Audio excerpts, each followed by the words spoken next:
Bernard Hickey is the managing editor of Newsroom Pro, a New Zealand-based news and current affairs site.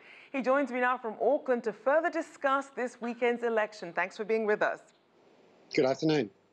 So several economic issues in this election. You have taxes, the supply and affordability of housing, infrastructure, and also something we've seen at the forefront of several recent elections, people feeling left behind or left out when it comes to economic prosperity.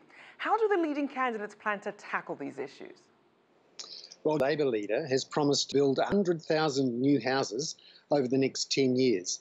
She's also promised to make tertiary education free within the next 5 years or so.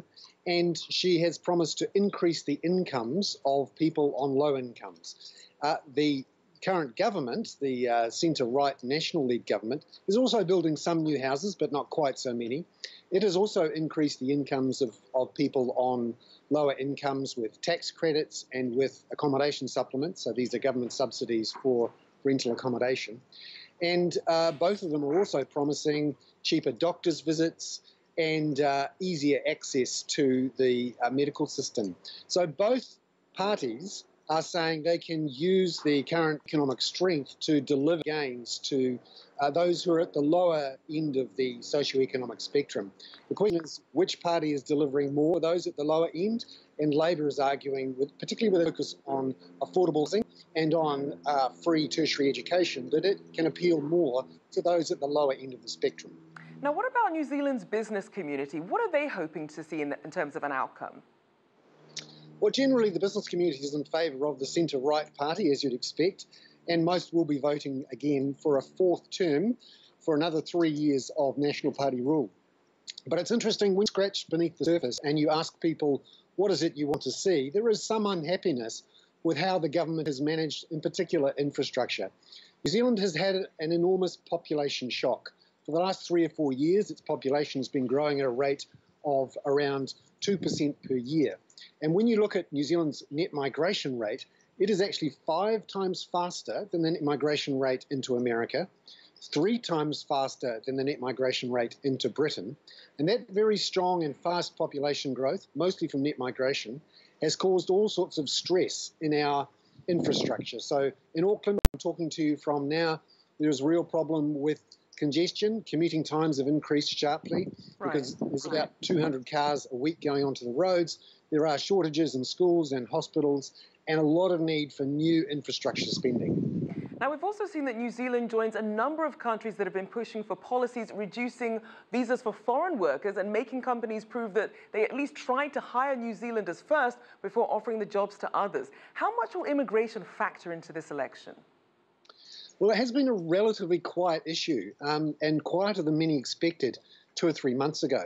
The difference is that Jacinda Ardern, the new Labour leader, has been quite, she's tiptoed around the issue. She hasn't really pushed it very hard, as unlike her predecessor, Andrew Little, who did focus very much on Labour's policy of reducing migration for lower skilled workers by about 15 to 20,000 per year. The middle ground candidate, Winston Peters in the New Zealand First Party, which you heard about in the introductory preview there from Owen Poland, he has been very tough on migration. He's arguing for a cut from around 70,000 a year to closer to 15,000 a year. And he is getting a lot of support, particularly in provincial areas and in poorer areas, from those who want to see migration cut sharply. I think it will be an issue in this election. But not quite as much as some other issues, particularly around housing, although, of course, it is very closely linked to migration. Now, Bernard, in terms of that, you mentioned the New Zealand First Party and how that could potentially influence things if the government has to form a coalition government, which is likely. How do you think this is going to affect things like foreign investment and trade? Well, one of the policies that the New Zealand First Party wants, and also Labour wants, is to ban foreign purchases of existing houses in New Zealand. That would put New Zealand into line with Australia. At the moment, there are no restrictions on people buying property in New Zealand. We also do not have a capital gains tax.